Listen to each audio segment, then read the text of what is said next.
Kia ora tātou. Jenny, thank you very much for the introduction. Can I acknowledge some of the distinguished guests that are here this evening? My parliamentary colleague, Tariana Turia, Hekia Parata, Winnie Laban, it's great to see you all here. Jenny, can I acknowledge you in your capacity as Mayor of Porirua, doing a fantastic job. Roger Blakely for your work. Keith Watson, can I acknowledge you as the Chief Executive of Hewlett-Packard and the work that you're doing. And Graham, it's great to see you again, and shows that life after politics continues in a adventurous sort of way. Look, I'm excited to be out here actually. I'm hugely excited you've also got a railing for me walking down those stairs, otherwise I might break my left arm, which would be all right. It could raise $18,500 for the digital trust, but anyway, you've got the railing, so I'll hang on the way out. But Jenny mentioned the fact that I've talked quite a bit about the collaboration between the public and private sector. And it's my view that if we want to get resolutions to a number of issues that our country and our communities face, that the government can't and won't be the sole answer to every problem. Actually, one of the great reasons about why you want a range of stakeholders being involved is you get community ownership. And when you get community ownership to a problem, then it actually lasts. I was in Blenheim on Friday looking at a really great program they have down there, and it's really for at-risk young people, a program called Cactus, working extremely well. But it's working because the local schools involved, because the Air Force are actually involved down there, because the local government are involved, and there's a number of other parties. And so kids are getting up at 5:30 in the morning. They're doing a number of things from sort of exercise programs to a whole lot of other stuff, and it's making a huge difference in their community. And it's the same here when you get an organisation like Hewlett-Packard being prepared to put their resources behind a community, working with local government, working with people that care about what's happening in the surrounding neighbourhoods, then you've got a long-term chance of those issues being resolved. So I want to congratulate HP for doing that, and thank them for the opportunities.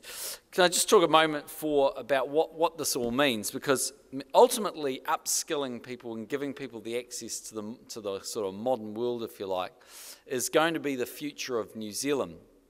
We've been talking a lot about rolling out fibre to the home, and that means rolling fibre out to schools and business communities and all sorts of church groups, you sort of name it basically, and ultimately to the home. Why do we want to do that? Well, because in my view, if you think about what makes New Zealand tick, there are sort of three bits to it that make New Zealand successful. So the first part is something I spend a lot of time talking about, but that's sort of food production, whether it's wine or confectionery or lamb chops, you can kind of name them, but we're good at it, and the world wants to buy what we produce. We're actually in the middle of probably the worst recession the world's seen since the Great Depression, actually.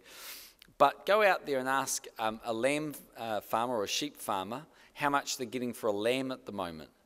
The answer is over $100.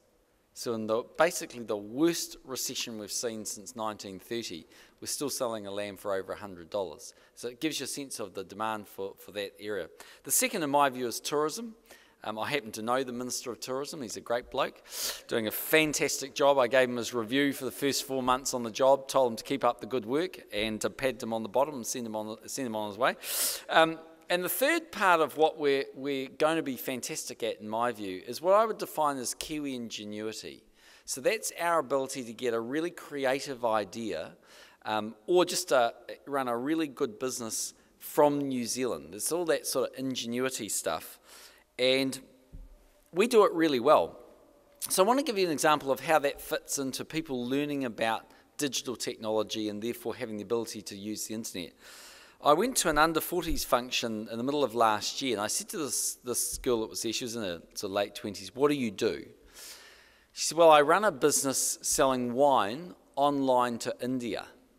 I thought, wow, I didn't think they even drank wine in India. She said, yep, they do, and our sales are doubling every 2 months. So this girl's living in Nelson, she's running a business selling wine online to India. And if you think about the world, the single biggest thing, in my opinion, the single biggest reason why New Zealand's got the chance to be a really successful nation is actually the internet. because you have the capacity to link 6.5 billion people with 4.2 million people in New Zealand, a country at the bottom of the earth, last bus stop on the planet. You know, we've got the capacity to do that through the internet. And you think about, just if you go back to tourism for a moment, just sort of think about the changes that have occurred because of the digital age in tourism.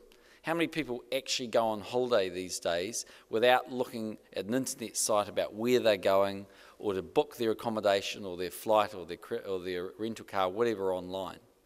That is the modern world that we live in. And in fact, we live in a world where one of the debates that often happens when we talk about rolling fibre out to the home is that people say the only thing that's used for when you have really mega fast speeds, which is about 100 megs or more, at the moment is online gaming and porn. You know, that's what they argue, that's the argument. And I'm not out here to promote online gaming or porn, so rest assured. What I am here to promote, though, is New Zealand being able to take advantage of a whole range of applications in the modern world that haven't even been written today.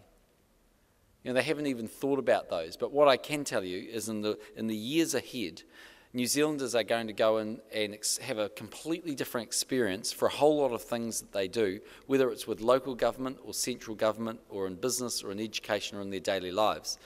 And, you know, I had quite an interesting experience last week. The president of Porirua was here, a guy called Mr. Lee. Anyway, it was an interesting conversation with him. They've rolled fibre out to 92% of the homes in Korea, and they want to roll out to the last 8%. And he said to me, look, basically the bottom line is I'm going to make sure that every child in Korea, I don't care what their background, I don't care how much money they have or don't have, is going to have the opportunity to have a world-class education. And the way we're going to do that is on a thing called IPTV. We're running it over the internet. Basically, everyone has ultra-fast internet. We're spending millions of dollars producing documentaries and educational programs, and you can download them. And he said, you know, if you think about the modern TV where it's not interactive, you know, just the normal TV we have, he said, that's a dummy box. I said, that's unfortunate because I'm on the dummy box every night, which might make me the dummy. But he said, no, look, this is the world that we live in, actually, in Korea, a world where you're going to be totally interactive in everything you do. So the ability for us to give that opportunity to New Zealanders through the kinds of programs or through the opportunities that the Trust is providing is hugely important, and it's going to be important that every New Zealander gets those skills. So I want to congratulate all the partners for making it possible and to thank them for having me here today. And finally, just to say what a wonderful facility you've got here, Jenny. I haven't been before, but I'll definitely come back and watch some basketball or some other sporting activities or concerts that you might have out here. And it's great to know that Porirua is in such great heart. Thank you very much.